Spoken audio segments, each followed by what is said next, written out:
मैं भारत को भारतीयता की मान्यता के आधार पर फिर से खड़ा करना चाहता हूं, उस काम में लगा हूं। 20 सूत्र लिखे हैं कि भोजन पचेगा तो क्या होगा और भोजन सड़ेगा तो क्या होगा। मैं सड़ने वाले हिस्से की बात कर लेता हूं। वो कहते हैं कि भोजन अगर सड़ना शुरू हुआ तो सबसे पहले गैस बनेगी, वायु बनेगी, वायु, और ये वायु आपकी जिंदगी हराम कर देगी। लेकिन आज के जो सूत्र हैं वो जिंदगी का फंक्शनल हिस्सा है। आप जानते हैं कि कोई भी सिद्धांत होता है उसका एक हाइपोथेसिस होता है और उसका एक फंक्शनल पार्ट होता है। तो आज से जो शुरू हो रहा है वो फंक्शनल पार्ट है। इस फंक्शनल पार्ट में सबसे पहला सूत्र बागभट्ट जी का। बागभट्ट जी के लिए उनके 7000 सूत्र सभी महत्व के हैं, सभी महत्व के। उन 7000 में से मैंने कुछ चुनकर निकाले हैं जो मुझे लगता है 2007 के हिसाब से बहुत महत्व के हैं। हो सकता है 3500 साल पहले कोई सूत्र बहुत महत्व के हों और अब 2007 में हमारी जीवन शैली के हिसाब से वो उतने महत्व के ना हो, क्योंकि बागभट्ट जी ने जिस जीवन शैली में रहते हुए वो सूत्र लिखे हैं वो ऋषि मुनियों की जीवन शैली है। आपकी जीवन शैली और ऋषि मुनियों की जीवन शैली में थोड़ा अंतर है। तो आपकी जीवन शैली के हिसाब से मैंने जो सूत्र निकाले और जिनको मैं महत्व का क्रम देता हूं उसमें सबसे पहला सूत्र, संस्कृत में वो कहते हैं कि पेट जिंदगी भर आपका अच्छा रहे, दुरुस्त रहे। इसका मतलब यह है कि आप जो कुछ भी खा रहे हैं उसका ठीक से आप पाचन करते रहे। वो कई बार ये लिखते हैं अपने सूत्रों में कि खाना महत्व का नहीं है, खाने को पचाना महत्व का है। आपने खाने को खाया ये इतना महत्व नहीं है, जिसको आपने खाया उसको पचाया ये ज्यादा महत्व का है। क्योंकि भोजन पचेगा तो रस बनेगा, उसी रस में से मांस, मज्जा, रक्त, मल, मूत्र, वीर्य, मेद ये सब बनेगा, अस्थियां बनेंगी और वही आपके शरीर के लिए आगे जीवन में काम आएंगे। तो खाया वो महत्व का, उससे भी ज्यादा महत्व का खाया हुआ पचाया। तो वो कहते हैं कि पेट हमेशा दुरुस्त रहे, माने पाचन क्रिया आपकी हमेशा अच्छे से चलती रहे। इसके लिए पहला सूत्र उन्होंने लिखा भोजनांते विषम वारी। ये पहला सूत्र मेरे हिसाब से, उनके हिसाब से नहीं, मेरे हिसाब से पहला सूत्र भोजनांते विषम वारी। इसका सीधा सा अर्थ है भोजन के अंत में पानी पीना विष पीने के बराबर है। सूत्र ये है भोजन अंते, भोजनांते।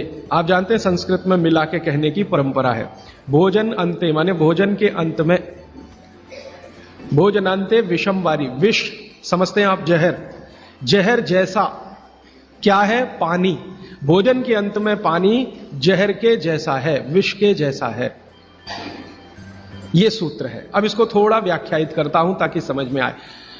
भोजन के अंत में पानी विष के जैसा है, ये बात वो कह रहे हैं। इसको समझना चाहिए कि क्या कह रहे हैं। सूत्र उतना ही है, समझने के लिए मैं आपको बहुत उदाहरण दूंगा ताकि आप जल्दी पता कर पाए। बागभट्ट जी ने एक सूत्र में ये कहा है कि हमारा जो शरीर है इसका जो मुख्य स्थान पेट है, इसमें एक स्थान होता है पेट के अंदर, नाभि, लेफ्ट साइड में, नाभि से थोड़ा ऊपर जहां मेरा हाथ रखा हुआ है, इस स्थान को कहते हैं जठर। संस्कृत में कहते हैं जठर, हिंदी में कहते हैं आमाशय। जठर, आमाशय, अंग्रेजी में चाहे तो एपिगैस्ट्रिकम। तो ये जो जठर स्थान है, बागभट्ट जी कहते हैं कि इसमें अग्नि प्रदीप्त होती है, उसी को कहते हैं जठराग्नि। जठर अग्नि, जठराग्नि। तो वो कहते हैं कि जो आपका जठर स्थान है इसमें अग्नि प्रदीप्त होती है और भोजन जो कुछ भी आप करते हैं वो पहले जठर में ही जाता है, आमाशय में इकट्ठा होता है, वहां अग्नि प्रदीप्त होती है। वो अग्नि भोजन का पाचन करती है। यह है महत्व की बात। अब अग्नि प्रदीप्त हुई, आपने भोजन किया, अग्नि प्रदीप्त हुई। और बागभट्ट जी इसके लिए एक सुंदर श्लोक लिखा है, लंबा है लेकिन हिंदी में बताता हूं। वो ये कहते हैं कि खाते ही अग्नि प्रदीप्त होती है, ऐसे ही जैसे आप बिजली के स्विच को ऑन करते ही लाइट जलती है। ये ऑटोमेटिक है, अपने आप होती है। आपने रोटी का पहला टुकड़ा मुंह में डाला और जैसे ही टुकड़े को चबाना शुरू किया, लार बनना शुरू हुआ, तुरंत अग्नि प्रदीप्त हो जाती, पहले ही टुकड़े में। तो ये अग्नि प्रदीप्त हुई। अब आप जो भोजन कर रहे हैं ये इस अग्नि के प्रभाव में पचेगा। तो भोजन के पचने की क्रिया में पहले भोजन रस में बदलेगा। पहले पेस्ट बनेगा, जैसे टूथपेस्ट की कंडीशन होती है वैसा बनेगा, लुगदी जैसा। फिर उसमें से रस बनेगा, फिर रस में से सब कुछ बनेगा। तो वो कहते हैं कि आपने जैसे ही भोजन किया अग्नि प्रदीप्त हुई। अब ये अग्नि भोजन को पचा रही है और आपने भोजन पूरा करते ही पानी पी लिया, गट गट गट गट गट गट। तो क्या हुआ? अग्नि शांत हो जाएगी। आपके रसोई गैस में चूल्हा जल रहा है गैस का, और जलते हुए चूल्हे पर पानी फेंकिए तो बुझ जाएगा। अग्नि का पानी से मेल नहीं है, दुश्मनी है। तो आपके पेट में खाना खाते ही अग्नि जल रही है। अब आपने पीछे से गिलास 2 गिलास पानी पी लिया, कोई लोग तो लोटा भर के पी लेते हैं, कई लोग तो भोजन से ज्यादा पानी पी लेते हैं। तो ये जो पानी गया इसने अग्नि को शांत कर दिया। अब अग्नि शांत हो गई तो फिर भागवत जी कहते हैं भोजन पचेगा नहीं, वो सड़ेगा। अब उन्होंने 20 सूत्र लिखे हैं कि भोजन पचेगा तो क्या होगा और भोजन सड़ेगा तो क्या होगा। मैं सड़ने वाले हिस्से की बात कर लेता हूं।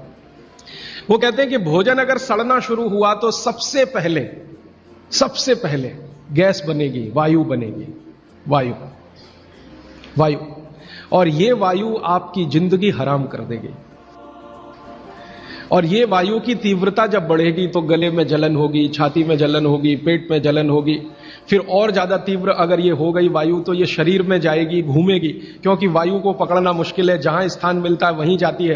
तो ये वायु पूरे शरीर में घूमेगी तो सिर घूमेगा, आपको चक्कर आएंगे, सिर में दर्द होगा, पीठ में भी दर्द हो सकता है, हृदय स्थान पे भयंकर दर्द हो सकता है। कई बार तो इतना दर्द होता है कि आपको लगेगा कि हार्ट अटैक आ गया, लेकिन वो वायु का दर्द है, हार्ट अटैक नहीं। और ये जो वायु बनी भोजन के सड़ने से, इसी वायु में से भागवत जी ने सूची बनाई है कि 103 रोग पैदा होंगे। 103। सबसे पहला रोग है उसमें एसिडिटी, हाइपर एसिडिटी। ज्यादा दिन अगर आपने ये चक्कर चलाया पानी पीने का तो अल्सर, पेप्टिक अल्सर, और ज्यादा दिन चक्कर चलाया तो बवासीर, मूलव्याध, भगंदर, ये सब रोगों की सूची है। और अंत का एक रोग है कैंसर, कर्क रोग। 103वें नंबर पर उन्होंने लिखा है कर्क रोग। माने एसिडिटी से शुरू होकर आप कैंसर तक की यात्रा कर सकते हैं। तो वो ये कह रहे हैं कि जिस काम से वायु पैदा हो और वो वायु आपके सड़े हुए भोजन में से निकले, और बाद में भागवती जी कहते हैं, वो भी बता देता हूं, वो दूर का सूत्र है लेकिन यहीं पे ले आता हूं उसको, कि आपका जो भोजन सड़ेगा, इसको ध्यान से सुनिएगा, तभी भोजन में से, भागवती जी के शब्द दूसरे हैं, मैं आज के शब्द इस्तेमाल कर रहा हूं, तभी कोलेस्ट्रॉल बनेगा। सड़े हुए भोजन का ही बाई प्रोडक्ट है कोलेस्ट्रॉल। अगर भोजन का पाचन हुआ तो कोलेस्ट्रॉल शून्य रहता है, वो कोलेस्ट्रॉल जो आपको हानि पहुंचाता है। आप जानते हैं शरीर में 2 तरह का कोलेस्ट्रॉल है, एक गुड और एक बैड। अच्छा कोलेस्ट्रॉल माने HDL, हाई डेंसिटी लिपोप्रोटीन। खराब कोलेस्ट्रॉल माने LDL और उसका छोटा भाई VLDL, very low density lipoprotein. तो भागवती जी कहते हैं कि ये जो खराब कोलेस्ट्रॉल है वो रक्त में तभी आता है जब भोजन पेट में सड़ता है। इसका माने जिनको कोलेस्ट्रॉल बढ़ रहा है या बढ़ा हुआ है वो ध्यान दें, उनको भोजन पच नहीं रहा, उनका भोजन सड़ रहा है।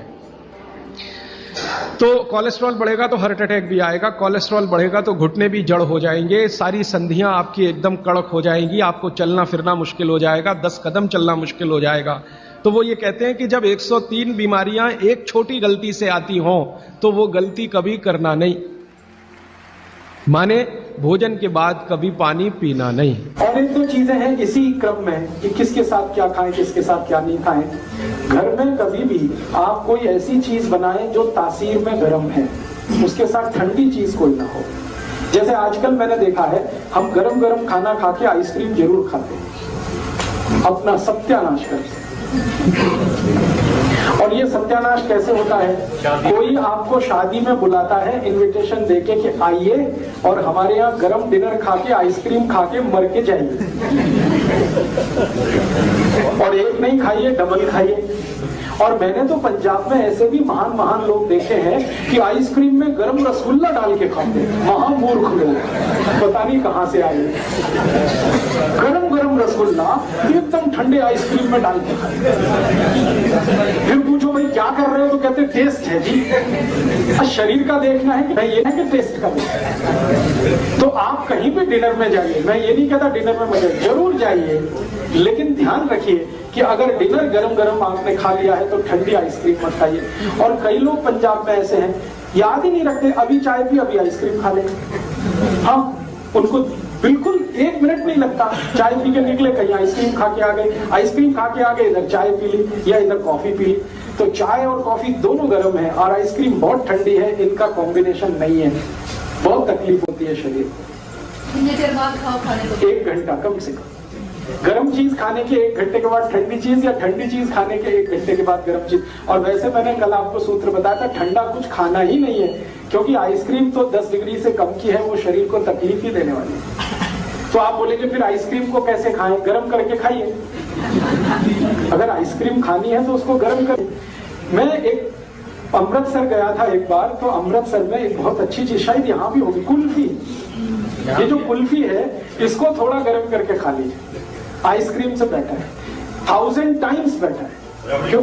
हाँ, रबड़ी खाइए ना, तो कुल्फी वो शायद रबड़ी की ही बनाई है, खूब दूध गर्म करके रबड़ी जैसा हो जाता, फिर कुल्फी जमाते। तो कुल्फी को थोड़ा गर्म करेंगे तो वो रबड़ी जैसा ही हो जाता, वो खाने लायक है। ये गरम माइक्रोवेव में कर सकते हैं? माइक्रोवेव से अच्छा है गैस का चूल्हा। तो आप जो है रबड़ी खाइए, आइसक्रीम छोड़ दीजिए, कुल्फी पे आ जाइए और कुल्फी को हल्का गर्म करके खाइए, वो आपके लिए बहुत मुफीद है। कारण एक ही है कि आइसक्रीम में जितने केमिकल्स हैं कुल्फी में एक भी नहीं। कुल्फी में दूध ही दूध है, वो भी अच्छे से गर्म किया हुआ है, बस उसको ज्यादा ठंडा कर दिया तो वो जम गया है। आप उसका ठंडापन निकाल के खा लीजिए, और करके खा सकते हैं। हाँ। और नहीं तो एक आखिरी ऑप्शन बताता हूँ, खाना ही है आपको, तो मेरा ये कहना है कि उसको सलीके से खाइए। जैसे आप कुल्फी खा रहे हैं ना, तो उसका तरीका ये है कि पहले उसको मुंह में रखिए थोड़ी देर, कुल्फी का टुकड़ा काट के मुंह में रखिए और उसको घुमाइए, तो जो लार है वो उसको अपने आप गर्म कर देगी। जब हल्की गर्म हो जाए फिर अंदर ले जाए। ये लास्ट ऑप्शन है। जब खानी ही है तो मेरी बात तो मानिए, उसको गर्म करके खाइए। खानी ही है तो थोड़ी देर मुंह में रखिए, उसको घुमाइए, थोड़ी लार से वो गर्म हो जाएगी। दोस्तों, सबसे पहले तो चैनल सब्सक्राइब करें, फिर लाइक, कमेंट और शेयर करें। और हाँ, हमारा एंड्रॉयड ऐप डाउनलोड करना ना भूलें।